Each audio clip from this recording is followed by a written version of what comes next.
Assalamualaikum warahmatullahi wabarakatuh. Saya Tias Indriani dari Fakultas Ekonomi dan Bisnis Universitas Dian Nusantara.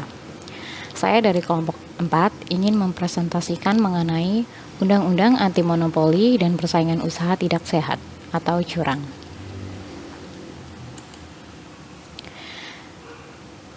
Dalam pembahasan kali ini, saya ingin membahas 6 poin dalam Undang-Undang Monopoli dan Persaingan Usaha Tidak Sehat.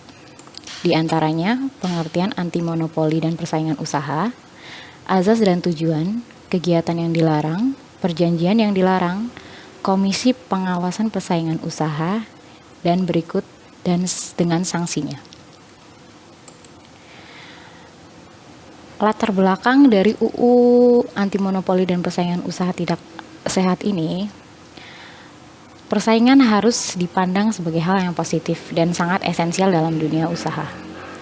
Para pelaku usaha pastinya akan berlomba-lomba untuk terus-menerus memperbaiki produk dan melakukan inovasi atas produk tersebut.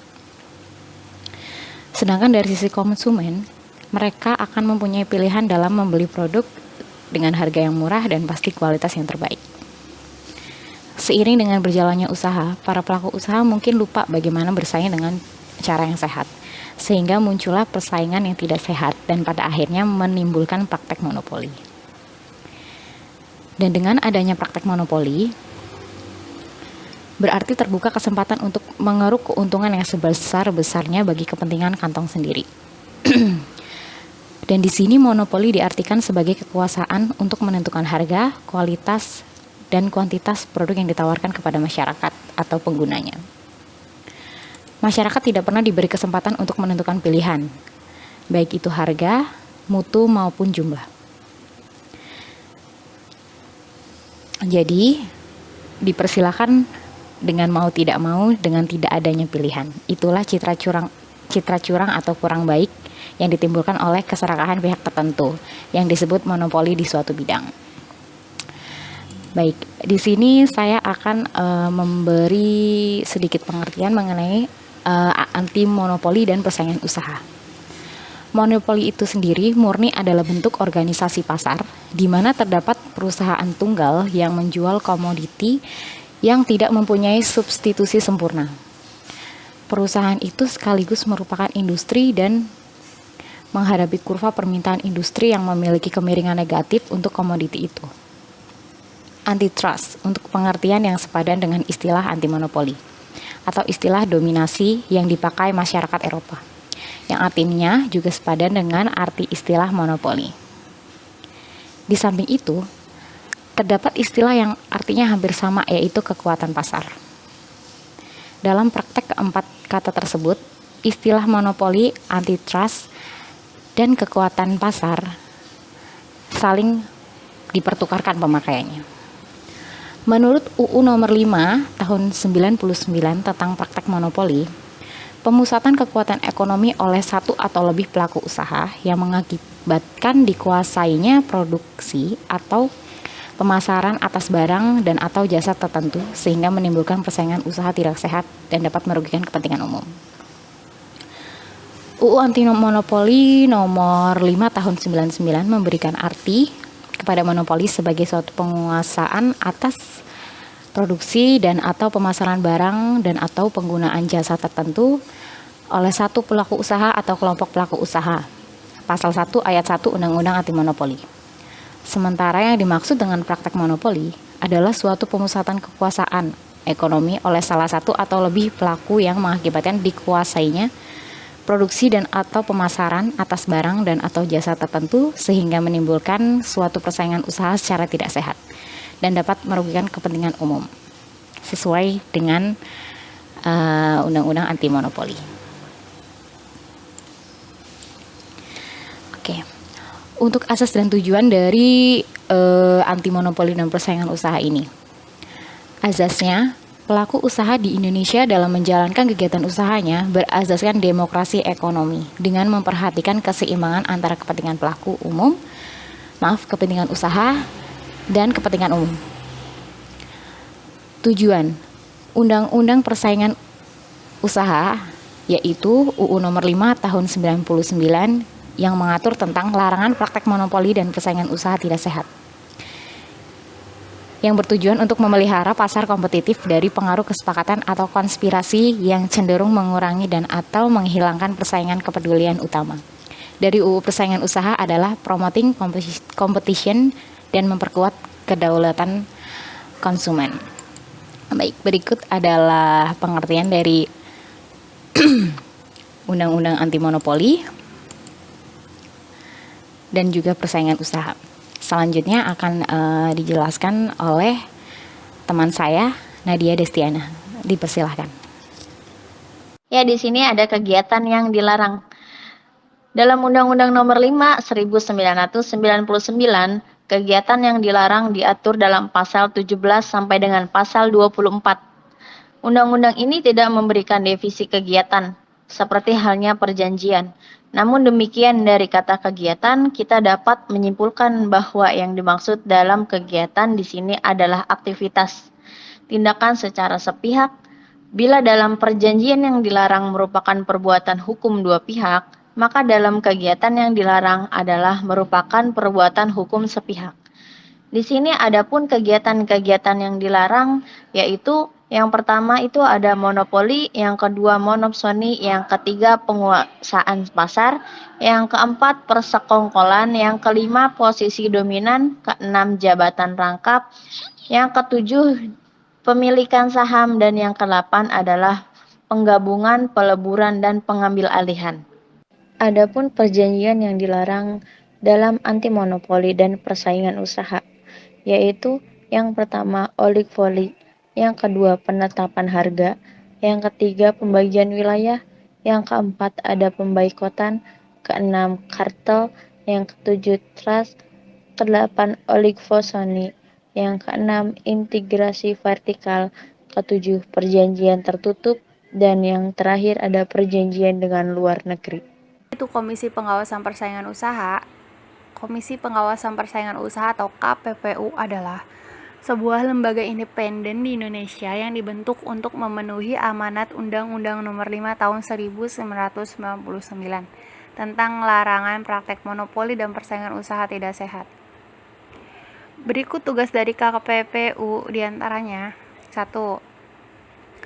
Penilaian terhadap perjanjian yang dapat mengakibatkan terjadinya praktek monopoli dan atau persaingan usaha tidak sehat sebagaimana diatur dalam melakukan pasal 4 sampai dengan pasal 16.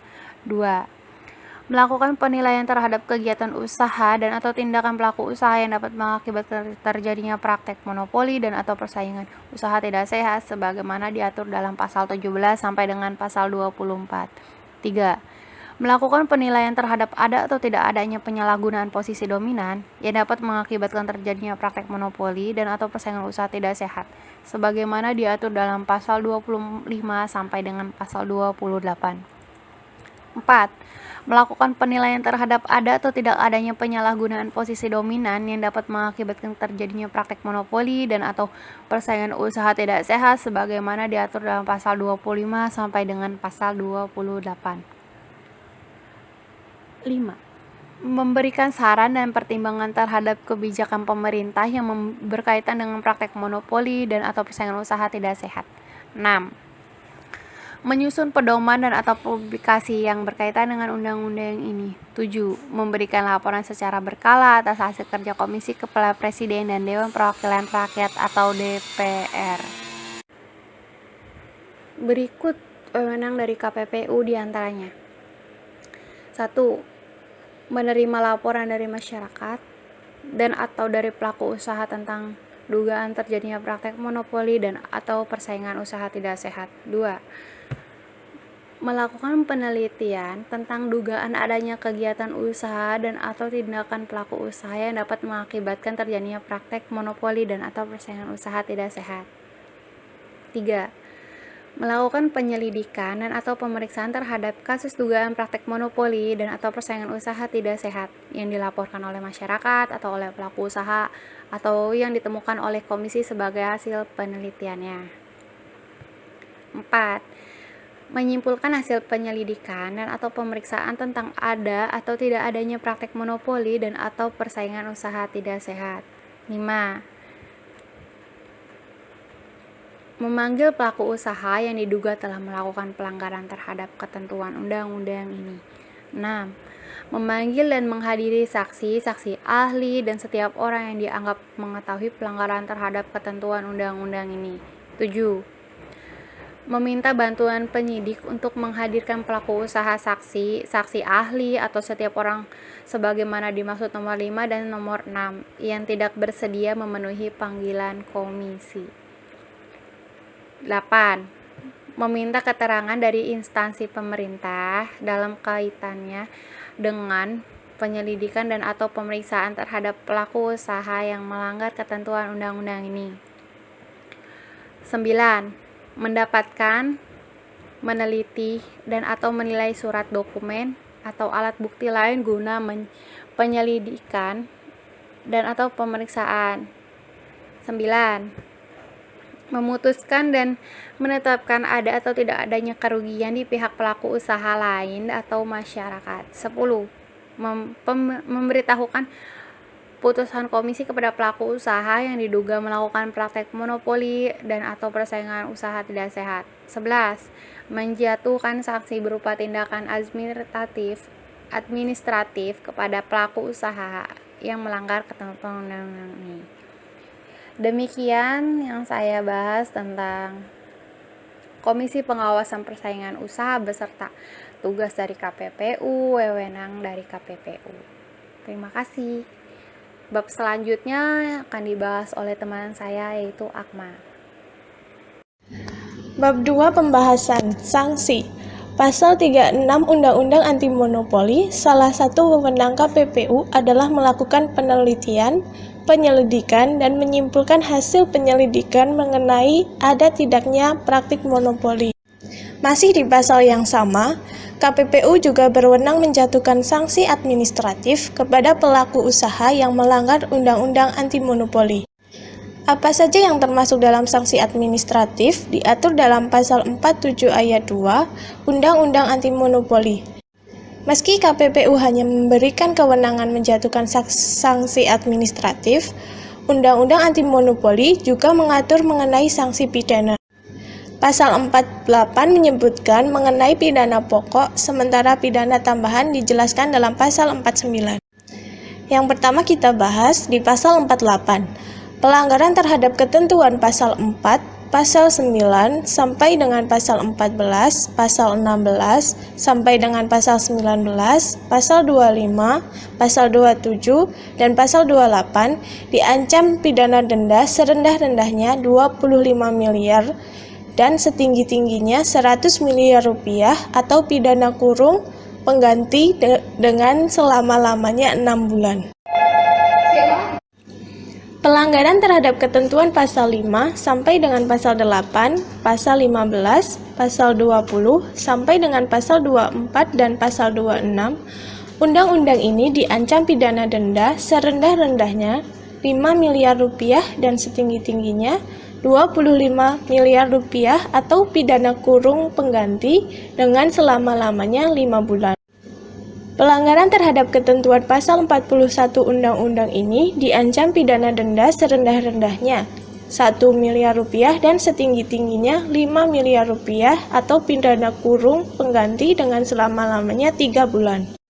Selanjutnya, untuk pasal 49, dengan menunjuk ketentuan pasal 10 Kitab Undang-Undang Hukum Pidana terhadap pidana bagaimana diatur dalam pasal 48 dapat dijatuhkan pidana tambahan berupa pencabutan izin usaha. Larangan kepada pelaku usaha yang telah terbukti melakukan pelanggaran undang-undang menduduki jabatan direksi atau komisaris sekurang-kurangnya 2 tahun dan selama-lamanya 5 tahun. Penghentian kegiatan atau tindakan tertentu yang menyebabkan timbulnya kerugian pada pihak lain. Untuk bab ketiga yaitu penutup, kesimpulan, dan saran. Persaingan usaha tidak sehat adalah persaingan antar pelaku usaha dalam menjalankan kegiatan produksi atau pemasaran barang atau jasa yang dilakukan dengan cara tidak jujur atau melawan hukum atau menghambat persaingan usaha. Undang-Undang Anti Monopoli Nomor 5 Tahun 1999 memberi arti kepada monopoli sebagai satu pengusaha atau produksi dan atau pemasaran barang dan atas penggunaan jasa tertentu oleh satu pelaku usaha atau kelompok pelaku usaha di dalam pasal 1 ayat 1 Undang-Undang Anti Monopoli. Sementara yang dimaksud dengan praktek monopoli adalah suatu pemusatan kekuatan ekonomi oleh salah satu atau lebih pelaku yang mengakibatkan dikuasainya produksi dan atau pemasaran atas barang jasa tertentu, sehingga menimbulkan suatu persaingan usaha secara tidak sehat dan merugikan kepentingan umum, sesuai dalam pasal 1 ayat 2 Undang-Undang Anti Monopoli.